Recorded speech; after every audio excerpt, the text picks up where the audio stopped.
Welcome to the Advocate channel. Shalom, shalom. Greetings to you. In the name of Yeshua, you're welcome back again to the Advocate channel.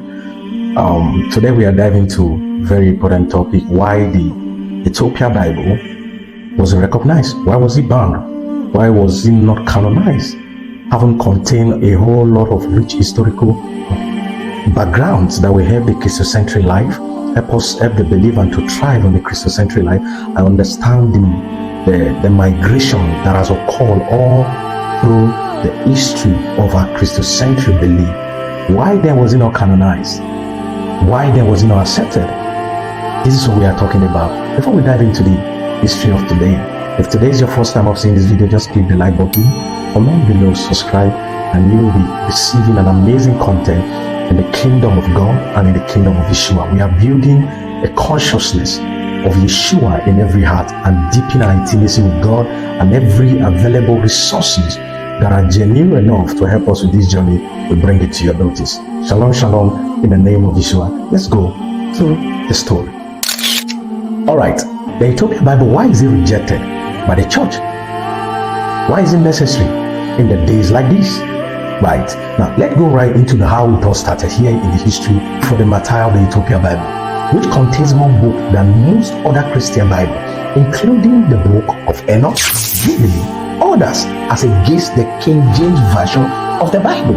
Now, you all know that the King James Version of the Bible was translated from the Sinai Bible, right? It was translated from the Codex Sinaiticus, right? The sources. Now, the Ethiopian Bible is so rich in history that it contains some books that were not included in the King James Version. Reason being made known to them. We'll dive into that and you'll get to know why. Now, the book of Enoch, the book of Jubilee, and the likes, they were included in the Ethiopian Bible. Now, explain why the Ethiopian Bible was not accepted by the mainstream Christianity, Catholicism, Protestantism, Orthodox tradition, and the argument some makes for it is because it's more better, original than other versions. You can't take away this, right? You can't actually take away this. Now, when it comes to the Bibles, the King James Bible may be the most popular of all modern versions. Before the King James Bible, there were several versions of the Bible, different versions of the Bible, section of Bible, but the first completed translation was the John Wycliffe Bible. Don't forget this, the John Wycliffe Bible, which was translated into English from Latin in the 14th century. Other Bible translations include the Tayade Bible, which was translated from the Greek Hebrew texts. Right, it was translated from the Hebrew texts. The Tayade Bible, translated in 1535, was the first completed Bible sanctioned by the British Crown according to the Christian Apologetic and Research Ministry. CAROM. The Bible unique content, the Ethiopia Bible as it is, its unique content has 81 books, including the Affirmation Book of Enoch, Jubilees, and the first and second Maccabees, not to be confused with the Maccabees found in Catholic Bible. Now, it contains Maccabees, not the Maccabees we know, right? Not the one we know in the Catholic Bible. The Bible was first translated into Ge'ez, which was the original, the ancient South Semitic language that was spoken by the Ethiopians, the Ge'ez language. And the canon consider the authorization text by the Ethiopian Orthodox Church, right? The Council of Laodicea, 4th century, in the context of the development of the biblical canon in Christianity, the Ethiopian Bible was not accepted in Western Christianity, right? It wasn't accepted in the Western Christianity. Why could it be? What happened? What could be the possible reason? Let's dive into the story and find out more.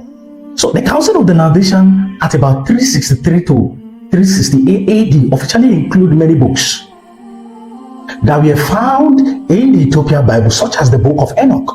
This plays the role in shaping the Testament, the New Testament, and other Testament canons in the Roman Catholic and Protestant churches. Now, the question I always ask is the reason why Enoch was mentioned in the Bible, in our conventional Bible. Why was his book not included? Could it be something? What are they hiding? Could there be some things, right, that was not in synchrony with the then translation model. What was it? How could you measure a man's name being faithful and it was translated into the other one? Then his book was removed.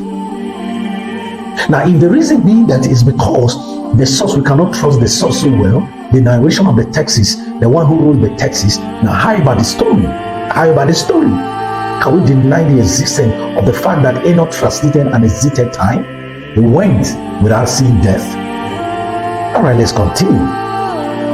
Now, the Ethiopian Bible is very, very significant, right? Many of the texts included in the Ethiopian Bible were seen by other Christian groups as apocrypha or non-canonical. Don't forget, the Bible of Enoch, the book of Enoch, is a key example. It was accepted by early Christian groups, but later excluded by the Canonical Council, largely due to concerns over its content, which include elaborate version of heaven, fallen angels, and prophecy of the Messiah that diverge from accepted Christian doctrine. I told you, the fallen angels, the fallen beings. That Enoch was always mystical. He was always talking about the fallen beings, the creature that is beyond the material world. He was always trafficking heaven. Enoch was always trafficking heaven, right?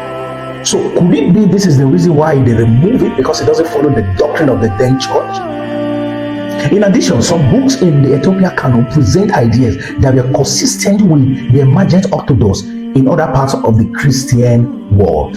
For instance, Jubilees presented a different version of the biblical narration. It presented a different narration of the biblical texts, right? So the exclusion of the Ethiopian Bible could also be linked to the rise of Central Church authority in Rome, which sought uniformity and control over Christian teachings.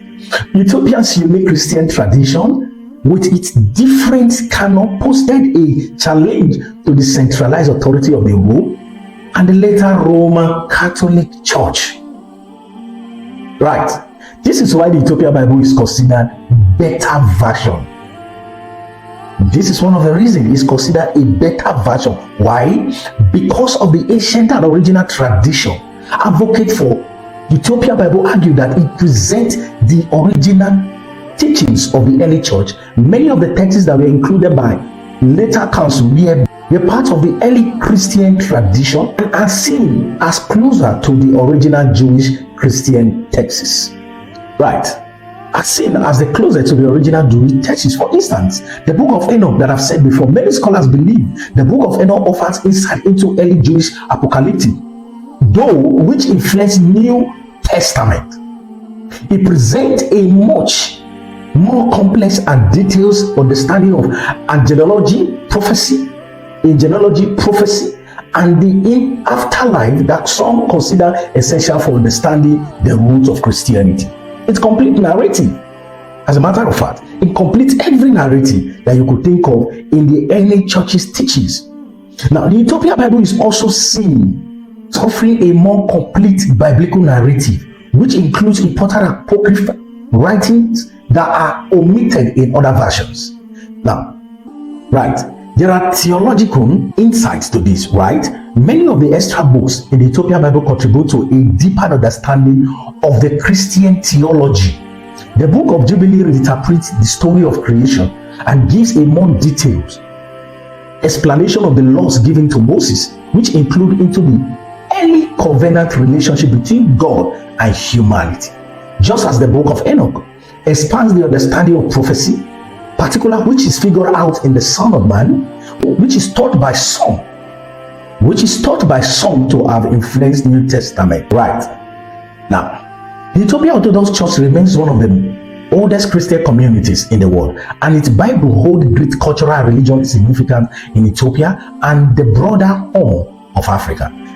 Now, there is the revival aspect of it. In recent years, there has been a renewed interest in the Ethiopian Bible, especially with the discovering of the ancient manuscript and growing scholarship around African Christianity. Many see the Ethiopian canon as an alternative, authentic, and sometimes more inclusive form of Christianity. Right. In an age of growing ecumenism, interest in historical Christianity, the Ethiopia Bible is seen by some as the unique link to the early Christian texts, practices, offering an enriched understanding of the Christian history. So think about how different versions of the Bible shape Christian theology and how exploring ancient texts like those in Ethiopia Bible can deepen our understanding of Christian origin. Without that, you can see that the Ethiopia Bible is considered as one of the most rich and preserve the element of the early teachings of the church, right? You could see that it carries a unique and a rich essence of the teaching of the church, the New Testament church, and the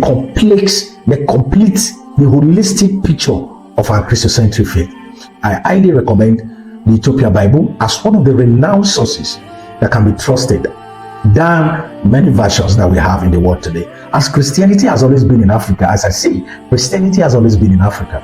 The most cultural practices that you see in African tradition today, African society that is agreeable in the Bible, are not just mere occurrence. No, they have their traces back to the first contact we have with Christianity, right? So this is why I would highly advise that the Ethiopia Bible happens to be one of the sources that every believer should actually take time to study. Shalom, shalom. Greetings to you in the name of Yeshua. If today is your first time of watching this video, click the like button, subscribe. See you on the other side. Shalom.